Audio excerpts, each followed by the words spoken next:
Good morning, everyone. Good morning. Um, good morning, everybody, and welcome to the Peralta District Flex Day. For those of you who don't know me, my name is Inger Stark, and I am the Staff Development Coordinator. And first, I want to say a very big thank you to all of the people who helped schedule, build, contribute to a really amazing schedule today. I am really excited about the schedule that rolls forward today. There are lots of events. Most of them are very interactive, as many of you have requests.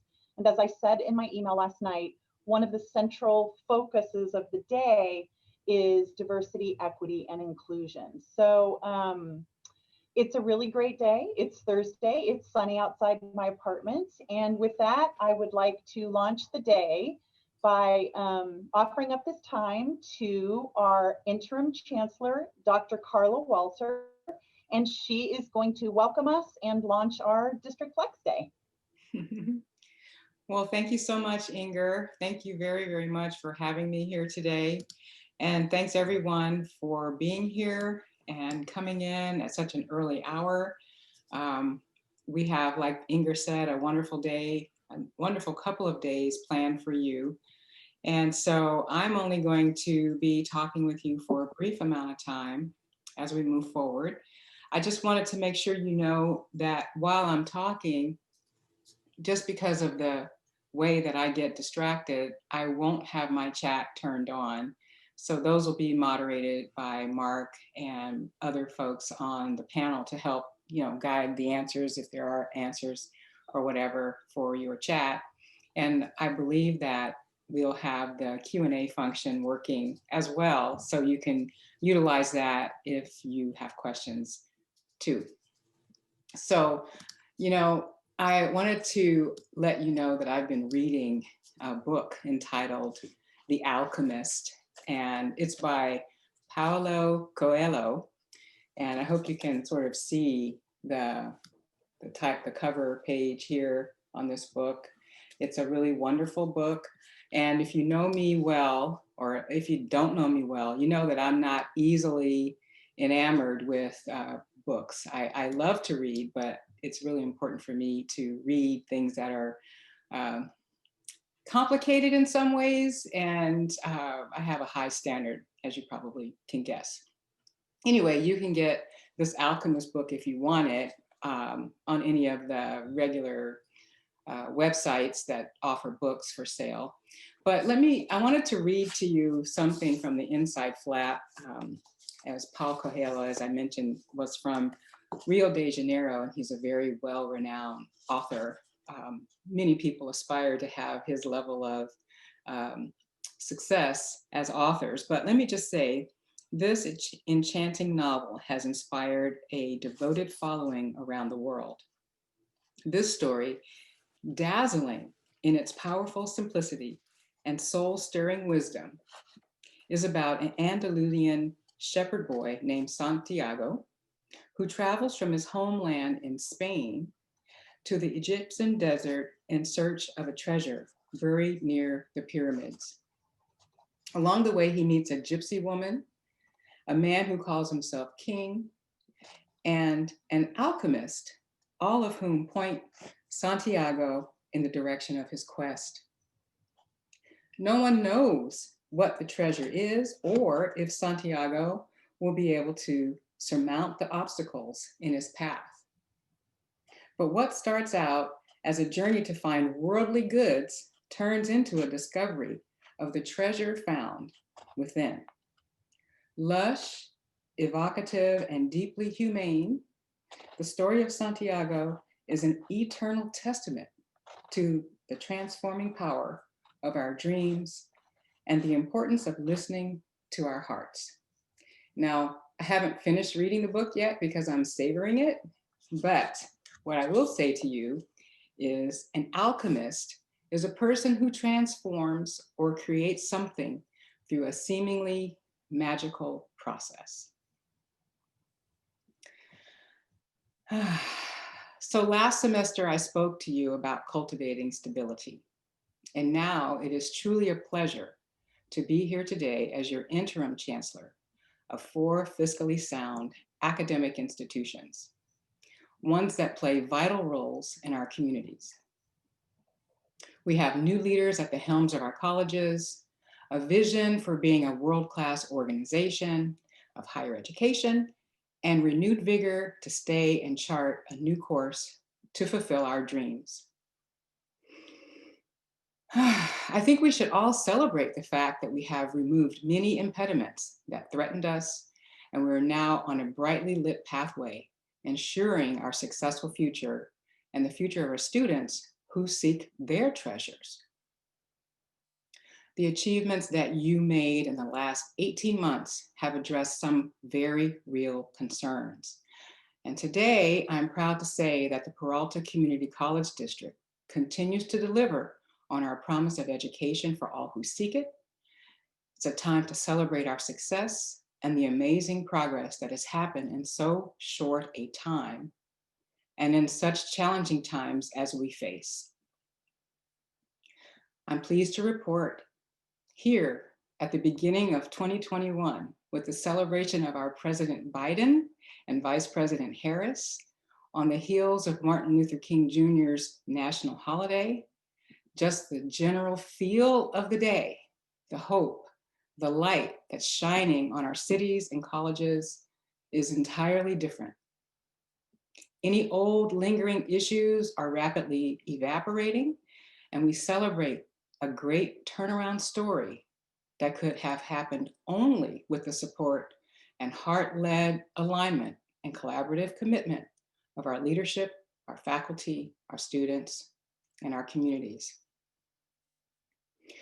2020 was a year that was all about lifting ourselves up as individuals, as family members, and as community members.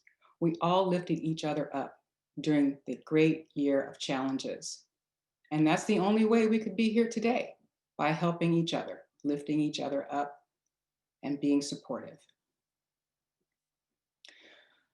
I'm not going to go through the whole list of everything that happened because it would take too long, but I want to bring up a few. One of the most important things we did was bring our 4 amazing new presidents on board. The district tapped Dr. David M. Johnson for Merritt College, Dr. Angelica Garcia at Berkeley City, Dr. Rudy Besakoff at Laney, and Dr. Nathaniel Jones III as president of the College of Alameda. We know deeply that their commitment, strategic, inclusive, and equity initiatives will propel these campuses to new achievements that will strengthen our ties to and service of our communities. With the help of these leaders and our vice chancellors and many, many others, we have been able to eliminate doubt about our fiscal situation. We have been creative and careful in the steps we've taken. But thanks to the enormous effort and collaboration we expended, we are financially stable and on sound footing. This active and thoughtful financial leadership has paid great dividends. We note this from the remarks received from the visiting team, the virtual team that came to talk to us about the special reports from ACCJC and those of Moody's Credit Service. Both organizations acknowledged the considerable work that we've done. As you know, each college submitted their special reports in November and their ICERs, or institutional self-evaluation reports, in December. We believe we have demonstrated that each college meets the requirements to be removed from a fiscally related probationary status. And we believe they need to restore this status to us now, not tomorrow, not next year, now. Along with the college presidents, we also brought 2 new members onto the board of trustees, Trustee Deanna Polk and Trustee Kevin Jenkins. Both joined as a result of the November elections, and shortly thereafter, Dr. Cindy Reese was elected as the board president and Dr. Nikki Gonzalez-Yuen as the board's vice president, and we welcome their leadership.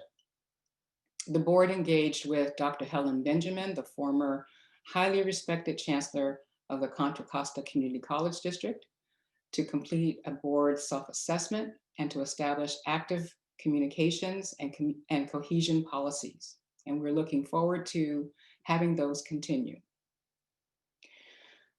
And in all of this, one of my greatest personal satisfactions is that our commitment to and delivery of excellent educational programs never wavered.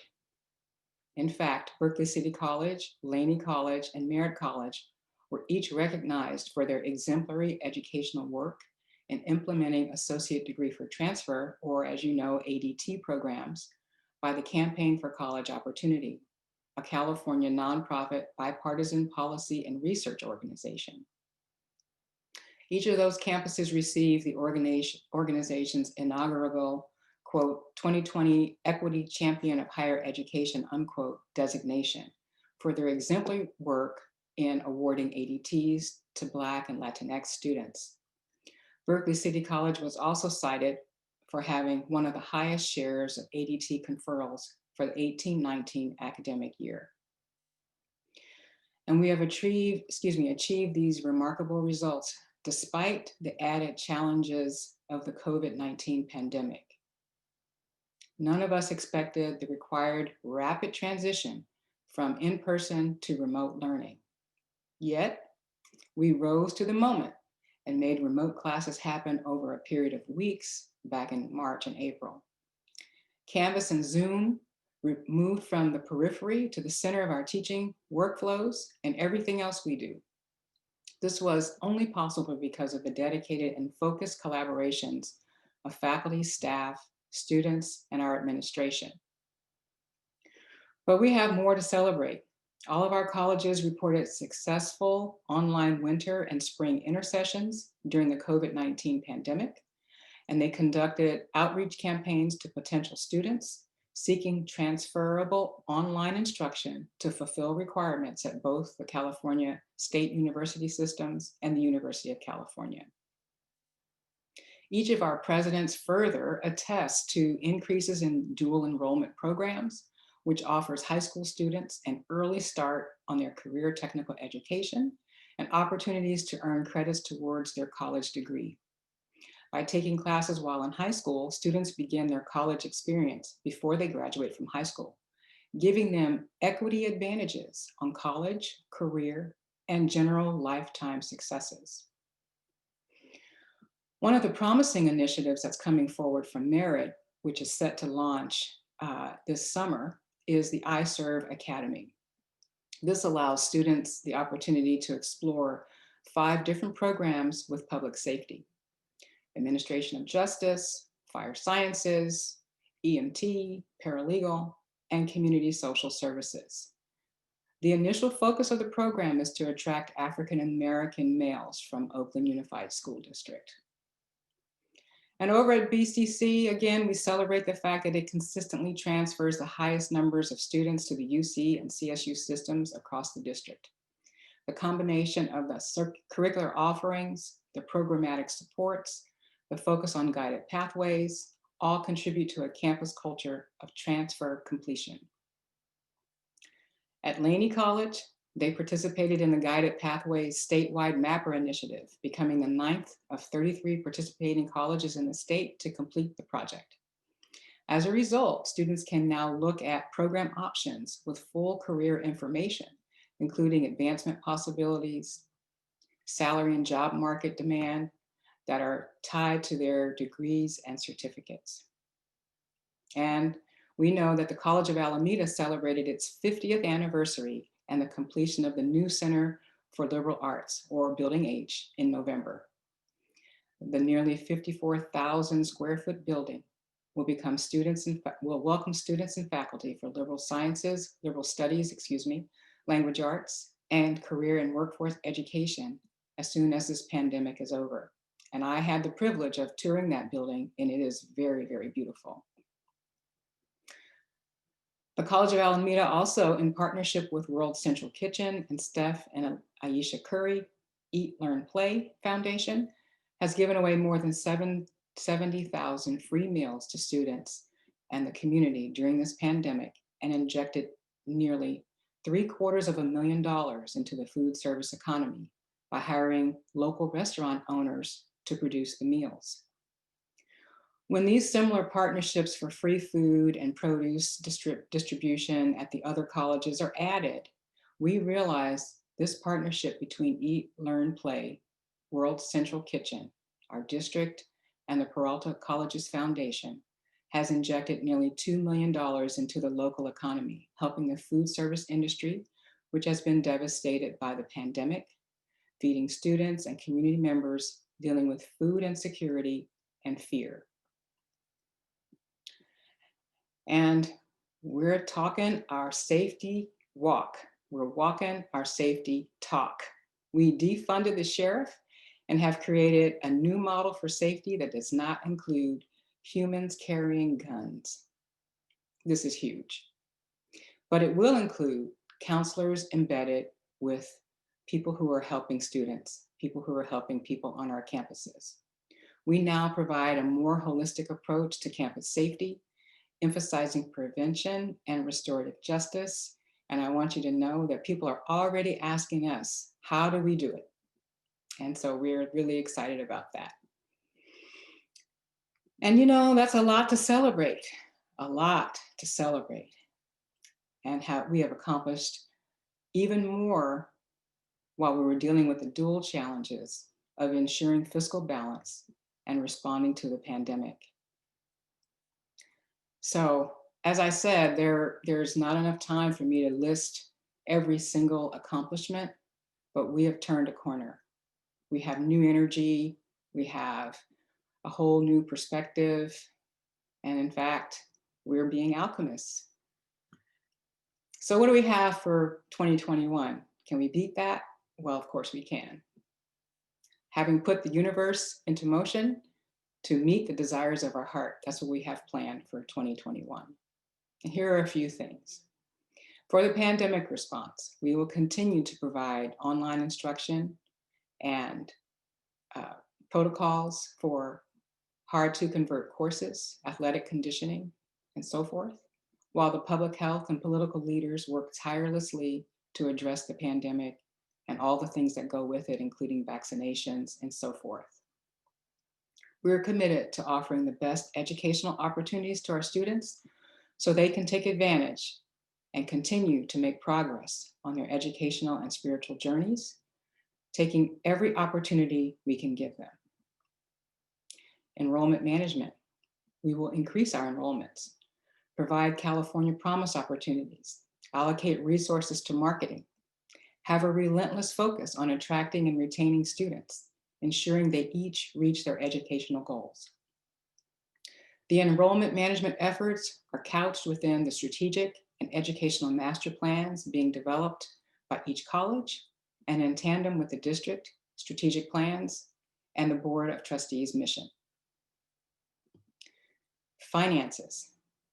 We are addressing our hold harmless in the student-centered funding formula and dealing with the potential of deferred cash payments because of the COVID-related shortfalls in the governor's 2021 budget.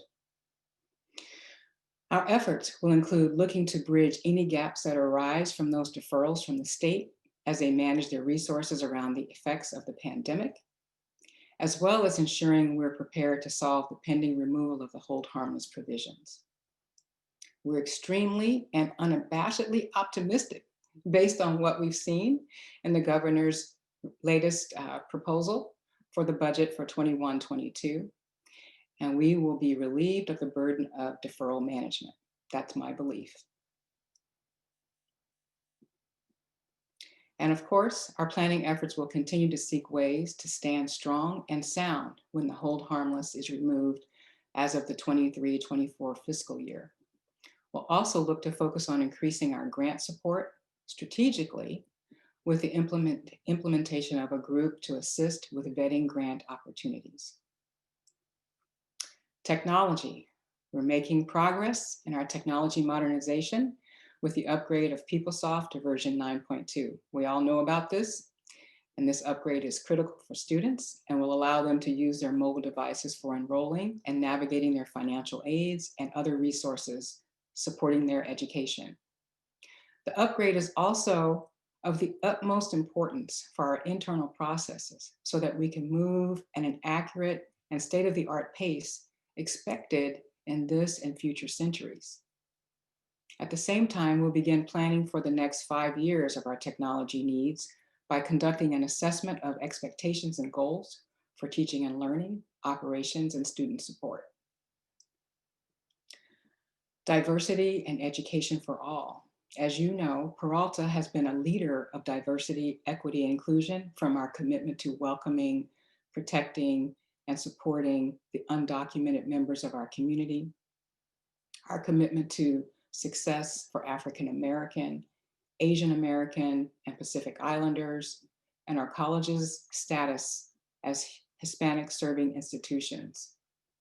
The district and all 4 colleges are committed to the state chancellor's call to action, and we have formed a task force to ensure that we are moving forward with all of those initiatives.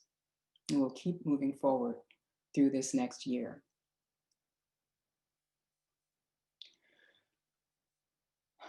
It has been an encouraging time for me here over the recent past. As you know, I've only been here since March of 2020. And it's probably an unforgettable time for every student, every member of the faculty, staff, and administration in our district. We have persevered through adversity and emerged more successful than ever and more determined than ever to fulfill our mission. Everyone in our communities, especially those for whom formal quality education was disallowed, depend on us as a core resource. We shall continue to do the work to ensure our colleges reach and lift up everyone and provide the people of our community with the opportunity to go farther, reach higher, and achieve the greatness that is their divine right.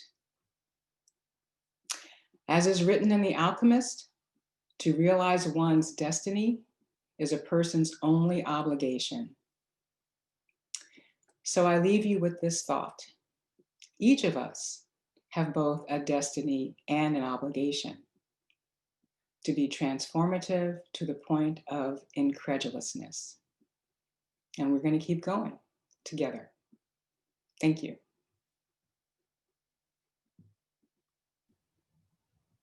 Great. Thank you, Chancellor. It's really nice to breathe and reflect back on all of the amazing accomplishments that we've done and prepare for 2021. We have one question. Chris from Laney College asks, is the district IT team working to remove self-registration and self-enrollment obstacles?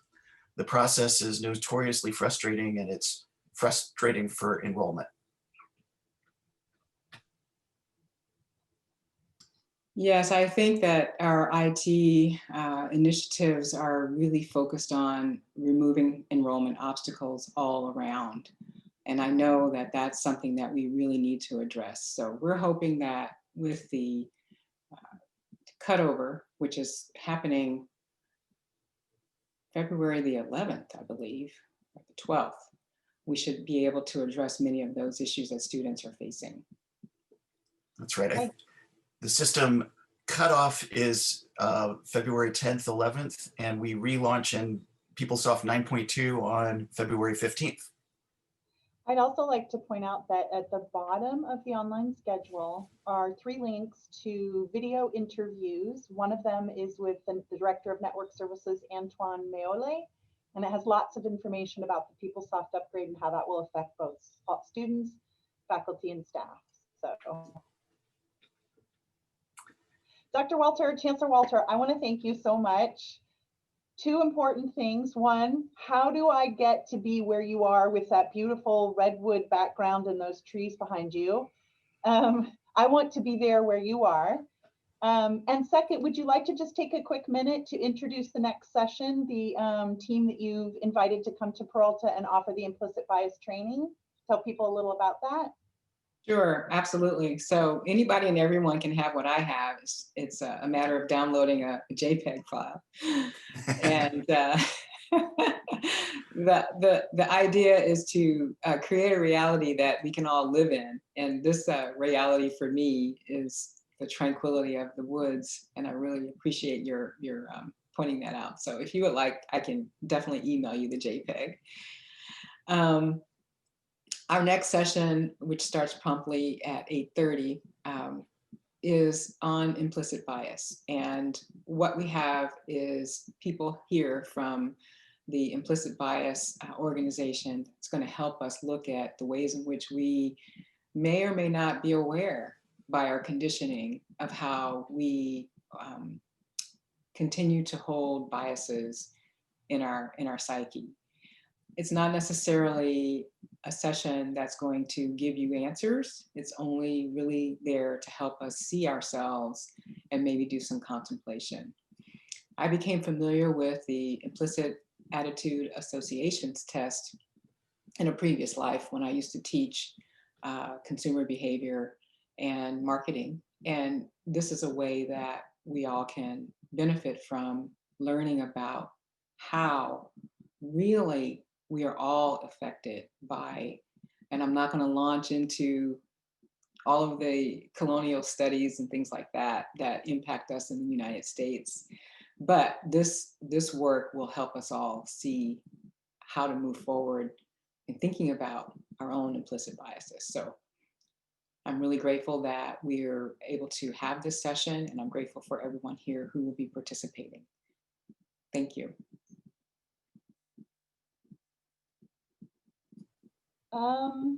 Mark, you have any final words to wrap us up?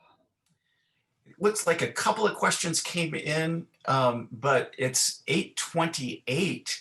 So I think what we should do is, Inger, if you can post the link for the next Zoom session, the next meeting with